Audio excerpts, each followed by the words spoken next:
கர்த்தருடைய பரிசுத்த நாமத்திற்கே மகிமை உண்டாகட்டும். சங்கீதம் 41:1 சொல்லுகிறது, சிறுமைப்பட்டவன் மேல் சிந்தை உள்ளவன் பாக்கியவான், தீங்கு நாளில் கர்த்தர் அவனை விடுவிப்பார்.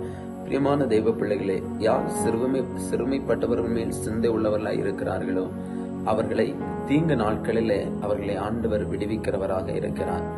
ஆமீன். சிறுமைப்பட்டவர்கள் என்று சொல்லும் பொழுது இந்த சமுதாயத்தால், குடும்பத்தால் பல விதங்களிலே கைவிடப்பட்டவர்களாய், ஒதுக்கப்பட்டவர்களாய் காணப்படுகிறவர்கள், வாழ்வாதாரத்திலே மிகவும் பொருளாதாரத்திலும் பின்தங்கி வாழுகிற ஜனங்கள்.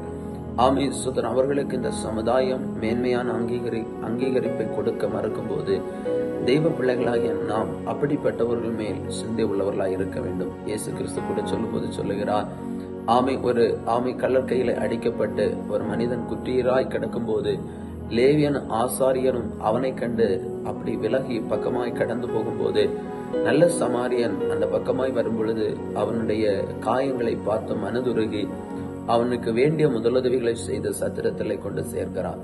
பாருங்கள், இந்த இடத்துல பார்க்கும் பொழுது அந்த நல்ல சமாரியன் ஸ்தோத்திரம் பார்க்கும்போது அந்த சிறுமையாய் கைவிடப்பட்டு கிடந்த அந்த மனிதன் மேல் தன்னுடைய சிந்தையை, இரக்கத்தை வைக்கிறான். நம்முடைய வாழ்க்கையில ஆண்டவர் அதை நமக்கு கற்றுக் கொடுக்கிறார். இந்த பூமியில மிகவும் கஷ்டப்படுகிறவங்க உண்டு. கடன் பாரத்தினால், வியாதியினால், பல பிரச்சனைகளினால நெருக்கப்படுகிற உண்டு. இப்படிப்பட்ட ஜனங்களுக்காய் நம்முடைய சிந்தைகளை நாம் அவர்களை கொண்டு வந்து அவர்களுக்காய் ஜெபிக்கிறவர்களாய், அவர்களுக்கு நம்ம முடிந்த உதவிகளை செய்கிறவர்களாய் காணப்பட வேண்டும்.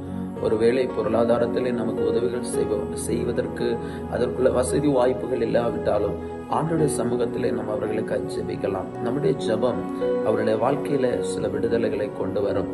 ஆண்டவர் அதை விரும்புகிறார். ஸ்தோத்திரம். அதற்காக தான் கர்த்தர் நம்மை தெரிந்தெடுத்திருக்கிறார்.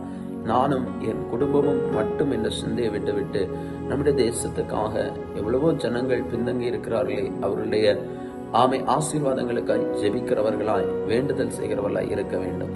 ஒரு நல்ல சமயனாக இயேசுவை போல நம்முடைய வாழ்க்கையை மாற்றி அமைப்போம். சிறுமைப்பட்டவர்கள் மேல் நீங்கள் சிந்தை வைப்பீர்களானால் ஆண்டவர் உங்களை எல்லா விதமான தீங்குக்கும் விலக்கி காப்பார் என்பதில் சந்தேகமில்லை. கண்களை மூடுவோமா?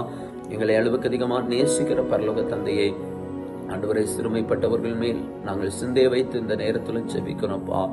பசியினால, வியாதியினால, ஆண்டவரை, கடன் பாரத்தினால, ஏதோ ஒரு விதத்துல எவ்வளோ நெருக்கங்களை சகித்து வாழ்ந்து கொண்டிருக்கிற ஜனங்கள் உண்டப்பா. எவ்வளவோ கஷ்டத்துல வாழுகிற ஜனங்கள், அவர்களை எல்லாம் கத்து சந்திங்க, ரட்சிங்க.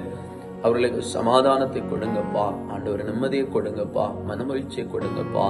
ஆண்டவரே, ஒரு நேரம் ஆகாரம் கூட இல்லாதபடிக்கு வேதனையோடு நிற்கிற, வறுமையில வாழுகிற ஜனங்களை கண்ணோக்கி பாரு. வியாதியோடு இருக்கிற ஜனங்களை கண்ணோக்கி பாரும்.